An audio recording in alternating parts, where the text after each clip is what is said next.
Establishment ये कहती है कि हम गैर सियासी हैं, तो इन धड़ों को इकट्ठा कौन कर रहा है? जरदारी साहब और टेसूरी साहब की अकेले की ताकत तो नहीं है कोई इनको इकट्ठा करें।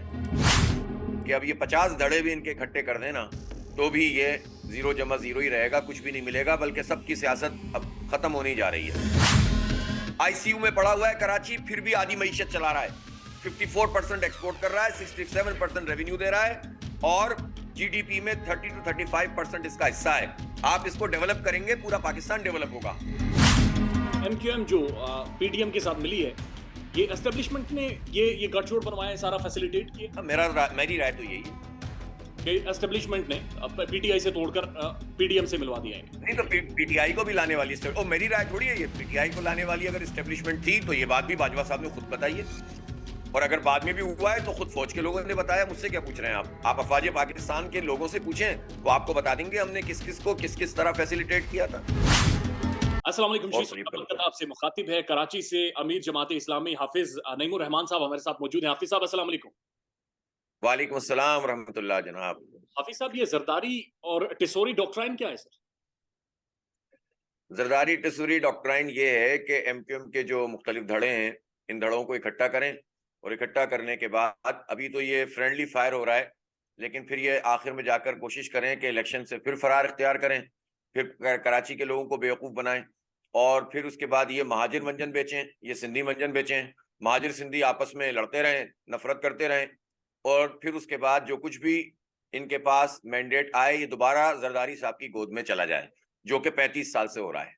और ये बेवकूफ बनते हैं आवाम और उसके बाद दोबारा पीपल्स पार्टी को ताकत पहुंचा देते हैं और पीपल्स पार्टी बेड़गरक करती है हमारा। तो ये सारा काम जो है वो चाहते हैं, लेकिन एक बात मैं आपको बता दूं कि अब ये 50 धड़े भी इनके इकट्ठे कर देना तो भी ये जीरो जमा जीरो ही रहेगा, कुछ भी नहीं मिलेगा, बल्कि सबकी सियासत अब खत्म होने जा रही है। ये मैं आपको बता रहा हूँ। सर इस डॉक्ट्राइन के पीछे पाकिस्तान की एस्टेब्लिशमेंट है। देखें, अगर एमक्यूएम के धड़े इकट्ठे हो रहे हैं और इस्टेब्लिशमेंट ये कहती है कि हम गैर सियासी हैं, तो फिर इन धड़ों को इकट्ठा कौन कर रहा है? जरदारी साहब और टेसूरी साहब की अकेली की ताकत तो नहीं है कोई इनको इकट्ठा करें, तो इसलिए सवाल तो बनता है हमारा। लेकिन वो तो कह रहे हैं सर, ये पॉलिटिकल है, हमारा पॉलिटिक्स से कोई ताल्लुक नहीं है। जनरल बाजवा साहब भी चले गए हैं और नए आर्मी चीफ आए, इदारे की पॉलिसीज बिल्कुल चेंज हो गई हैं। ये आप किस नहीं बेस पे कह रहे हैं कि फिर ये इसके पीछे एस्टेब्लिशमेंट? नहीं, तजर्बे की बुनियाद पे कह रहा हूँ। जाहिर है हम भी एक पॉलिटिकल वर्कर हैं, तवील अरसे से चीजों को देख रहे हैं, और अगर वो अलहदा हैं तो अगर ये बहुत वाजे तौर पर सामने आ जाएगा तो फिर आप देखिएगा कि ये चौराहे की हंडिया जो है बीच में फूट भी जाएगी और फिर सबको पता चल जाएगा। तो इसलिए अभी इस वक्त जो जरदारी साहब है ना, जरदारी साहब और टेसूरी साहब, इन दोनों के बारे में इस वक्त तो बहुत वाजे है ना कि वो सिर्फ अपनी बुनियाद पे तो ये सारे काम नहीं कर रहे ना पिछले 1 साल से। अच्छा, नहीं जी, तो जाहिर है कि डॉक्ट्राइन को जो जी परवान चढ़ा रहा है उसका बेनिफिट क्या है? आपको आपको बीइंग अ पॉलिटिकल वर्कर क्या महसूस और वो क्या हासिल करना चाह रहे हैं? देखें, मैं कोई ज़ाहिर है हर आदमी अपनी पार्टी के बारे में बहुत खुशगुमानी रखता है, लेकिन इस वक्त कराची की जो डायनामिक्स है ना वो तवील अरसे के बाद बिल्कुल चेंज होने जा रही है। और कराची की इस वक्त की डायनामिक्स में बिल्कुल एक नई चीज़ फिनोमिना आ गया है कि लोग ये कहते हैं, यानी हर पार्टी के सपोर्टर और वर्कर ये कहते हैं कि ये उस उजड़े हुए कराची को अगर दोबारा से बनाना है तो एक मरतबा फिर जमात इस्लामी का मेयर और बल्दिया लानी होगी। ये बात मैं नहीं कह रहा, पॉलिटिकल ओपिनियन के गैर जानिबदार सर्वेज में ये बात आ गई। 51% लोगों ने कहा कि हाफिज नईमुर रहमान को मेयर होना चाहिए। तो ये 51% में तो बड़ी तादाद में पीटीआई के लोग भी मौजूद हैं, एमक्यूएम के लोग भी मौजूद हैं, पीपल्स पार्टी के लोग भी मौजूद हैं। और इसी तरह से अगर बल्दियाती, यानी हमारी जो पूरी इंतखाबी पोजीशन है, हमें मालूम है पूरे मुल्क में अच्छी नहीं है, लेकिन अगर कराची में सबसे ज्यादा तादाद में लोग कहते हैं कि बल्दियाती इंतखाब में हम जमात इस्लामी को वोट डालेंगे, तो डायनेमिक्स तो बहुत वाजे हो गई है। और पीटीआई के सपोर्टर भी जो इमरान खान को फॉलो भी करते हैं वो भी ये जानते हैं कि कराची के मसले का हल पीटीआई के पास भी नहीं है, क्योंकि पीटीआई और उसकी लीडरशिप ऑन नहीं करती है कराची को, वरना कुछ ना कुछ तो करते हैं ना इतने बड़े मैंडेट के बाद। तो इसलिए हम ये समझते हैं कि खुद एमक्यूएम का जो जितने भी फैक्टर थे, धड़े थे, इनके लोगों में भी बहुत बड़े पैमाने पर यह बात मौजूद है कि जमात इस्लामी का मेयर आना चाहिए। ये चीज खौफजदा कर रही है सबको, और मैं समझता हूँ इस्टेब्लिशमेंट को जमात इस्लामी से खौफजदा होने की क्या जरूरत है। वो पीटीआई वाले कह रहे हैं कि हमसे खौफजदा होकर ये सारा काम किया जा रहा है। हो सकता है कि उनकी बात में कोई सब्सटेंस मौजूद हो, लेकिन जो पॉलिटिकल ओपिनियन के सर्वे हैं वो इस्टेब्लिशमेंट के सामने भी तो आ रहे होंगे ना। तो मैं नहीं समझता कि जमात इस्लामी से किसी को भी खौफजदा होने की जरूरत है। हम तो अल्लाह का शुक्र है डेवलपमेंट करते हैं। नेमतुल्लाह खान साहब ने 4 साल में कितना बड़ा काम किया था, शहर को उसको ट्रैक पे डाल दिया था, तामीर और तरक्की हो गई थी। तो मेरा ख्याल है ये खौफ की नफ्सियात से निकलना चाहिए, लोगों पर छोड़ देना चाहिए, और ये जोड़ तोड़ का आशारी निजाम मत चलाएं आप इनको।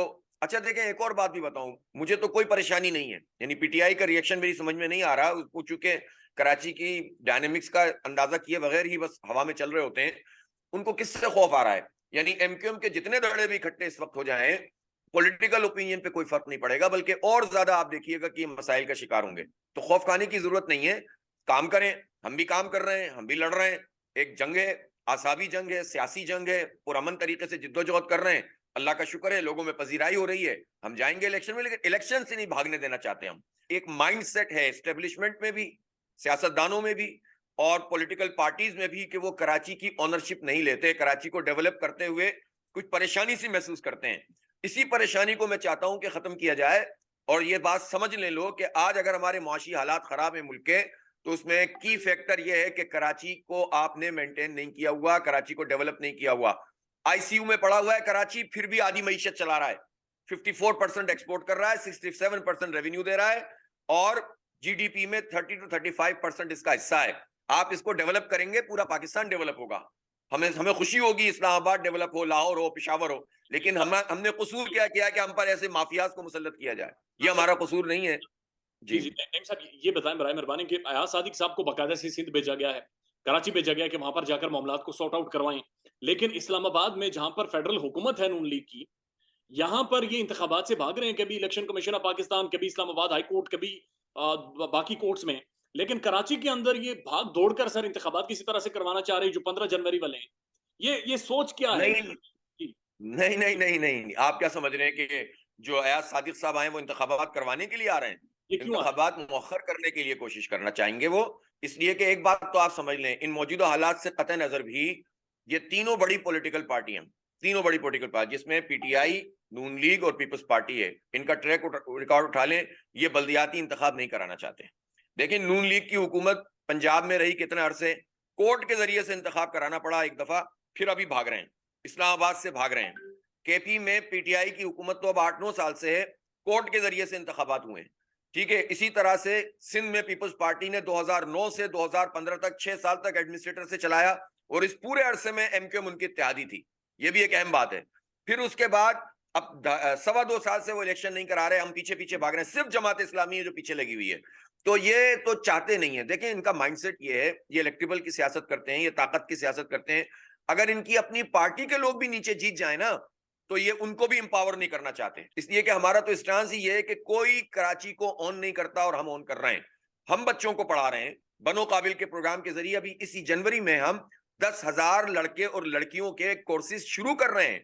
पास हो गए, बच्चों के टेस्ट लिए, पास हो गए, अभी इंटरव्यू नीचे बच्चियों के चल रहे हैं, और ये पढ़ा, हम तो काम कर रहे हैं, हम तो अस्पताल चला रहे हैं, रिलीफ का काम कर रहे हैं, फ्लड में काम कर रहे हैं, कोरोना में काम किया, और बैरियर टाउन का मसला हल कर रहे हैं, के इलेक्ट्रिक माफिया का मुकाबला कर रहे हैं। इनमें से कोई पार्टी कराची के इन बुनियादी मसाइल पर आपकी दिलचस्पी नहीं आपकी लेती। आपकी कोई बैकडोर डिस्कशन हुई है पाकिस्तान तहरीक इंसाफ से या एस्टेब्लिशमेंट के किसी भी ओहदेदार से? नहीं, देखें, पार्टियों के साथ तो बातचीत होती रहती है, तकरीबात में मिलते हैं, तबादला ख्याल होता है, एक दूसरे के दफातर में जाते हैं। नहीं, इस्टेब्लिशमेंट के लोगों से भी बातचीत करने में क्या मसला होता है? देखें, जमात इस्लामी तो बहुत कंसर्न रखती है इस मुल्क की सिक्योरिटी के इश्यूज पर भी। एमक्यूएम जो पीटीएम के साथ मिली है, ये एस्टेब्लिशमेंट ने ये गठजोड़ बनवाया है, सारा फैसिलिटेट किया मेरी राय तो यही है। कि एस्टेब्लिशमेंट ने पीटीआई से तोड़कर पीडीएम से मिलवा दिया है। नहीं तो पीटीआई को भी लाने वाली और मेरी राय थोड़ी है ये, पीटीआई को लाने वाली अगर इस्टेब्लिशमेंट थी तो ये बात भी बाजवा साहब ने खुद बताई है, और अगर बाद में भी हुआ है तो खुद फौज के लोगों ने बताया। मुझसे क्या पूछ रहे हैं आप अफवाज पाकिस्तान के लोगों से पूछें, वो आपको बता देंगे हमने किस किस को किस किस तरह फैसिलिटेट किया था। ये विंटर पैकेज है ना, सर्दियों का मौसम है, जरदारी साहब का, जिसमें एमक्यूएम को खरीदने के लिए वो सबको इकट्ठा करके खरीदना चाहते हैं। हमेशा से उन्हें अलग अलग डील करना पड़ता होगा या कोई और मसले होते होंगे। अब वो ये चाहते हैं कि ये इनको जोड़ दें, फिर मैंडेट मिले, और इनको ये नहीं पता जरदारी साहब को कि अब इनको मैंडेट नहीं मिलेगा, ये फिजल आउट हो गए, ये सब 0 जमा 0 जमा 0 है, इसलिए इससे कुछ भी नहीं होगा। अल्लाह का शुक्र है कि हम फील्ड में मौजूद हैं, हम आवाम से रोज इंटरेक्ट करते हैं, हम सिर्फ ड्राइंग रूम पॉलिटिक्स नहीं करते, हम आपस में जोड़ तोड़ का निजाम नहीं चलाते, बल्कि आवाम के साथ राब्ते में होते हैं, और पूरे मुल्क के इंतखाबी सिनेरियो से हटकर कराची के लोग जमात इस्लामी के साथ अगर खड़े हुए हैं तो इसमें कराची का दर्द भी आप महसूस करें और यहाँ जमात इस्लामी की परफॉर्मेंस भी महसूस करें। सर, ये जो मुल्क में दहशतगर्दी की दोबारा से लहर आई है, ये किस तरह से पॉसिबल हुआ? हमने तो अफ़गान फेंस लगा दिया था 1.5 अरब रुपए का। हमने तो दहशतगर्दी का कला-कमा कर दिया था। हमने तो सारी चीज़ें खत्म कर दी थी। और कराची के अंदर जो इस वक़्त सर स्ट्रीट क्राइम हो रहा है, लोगों को मार दिया जा रहा है, लोगों को कत्ल किया जा रहा है सिर्फ़ एक मोबाइल फ़ोन छीनने के लिए, ये कल्चर दोबारा से सर पनप रहा है। व्हाई? जाहिर सी बात है कि इसमें हुकूमतों का बड़ा किरदार है और लॉ इन्फोर्सिंग एजेंसीज का बड़ा किरदार है। स्ट्रीट क्राइम पे तो रोज हम लाशें उठा रहे हैं, रोज जो है वो जनाजे पढ़ रहे हैं। मैं तो हर अल्हम्दुलिल्लाह कोशिश करता हूं कि किसी भी जगह पर जाने से न रुकूं। वक्त अगर मोहलत देता है तो मैं हर जगह पहुंचता हूं और उस कर्ब का अंदाजा हम कर सकते हैं कि जो माँ बाप के ऊपर होता है। इस शहर में 2 करोड़ 20 लाख से जायद सिर्फ यूथ हैं, सिर्फ यूथ। ये दुनिया के 150 मुल्कों से ज्यादा आबादी से ज्यादा कराची में सिर्फ यूथ रहते हैं और हर कौम के हर जुबान बोलने वाले रहते हैं। इनको हम ना मुनशियात के जो है वो जो चलाने वाले हैं उनके हवाले कर सकते हैं, ना ड्रग माफिया के हवाले कर सकते हैं, ना स्ट्रीट क्रिमिनल के ऊपर छोड़ सकते हैं। हमें इन्हें पढ़ाना है, आगे बढ़ाना है।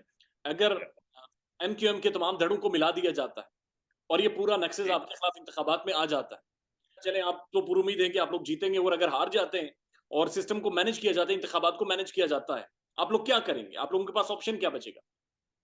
देखें भाई, बात सुने, हम हैं एक पॉलिटिकल पार्टी, हम कोई गन लेकर तो मुकाबला कर नहीं रहे। पॉलिटिकल पार्टी का काम यह होता है कि आवाम से राब्ता करे, कम्युनिकेशन बढ़ाए, मसाइल को एड्रेस करे और अपने हिस्से का काम करे। जो धांधली है उसको धांधली कहे, जो ठीक बात है उसको कबूल करे। मैं तो आज भी सबसे ज्यादा अगर पीपल्स पार्टी और उसकी हुकूमत को क्रिटिसाइज हुई करता है तो मैं करता हूँ, लेकिन उसके बावजूद अगर पीपल्स पार्टी का कोई आदमी सही काम करता है तो मैं अप्रिशिएट भी करता हूँ, इतना हौसला भी रखता हूँ। तो मैं समझता हूँ कि अगर ये इंतखाबात को ठीक तरीके से कराएंगे तो हम इनको अप्रिशिएट भी करेंगे और जो जीतेगा, और हम हार जाएंगे तो कबूल भी करेंगे। लेकिन अगर ये धांधली करेंगे तो इनको इतना एक्सपोज करेंगे कि इनके रास्ते बंद कर देंगे। देखें, मैं आपको एक बात बताऊं, मुझे कोई डील शील नहीं करनी है, मेरी पार्टी को किसी से डील नहीं करनी, मेरी पार्टी को अपनी फाइलों का मसला नहीं है, करप्शन का मसला नहीं है, अपनी जात का मसला नहीं है।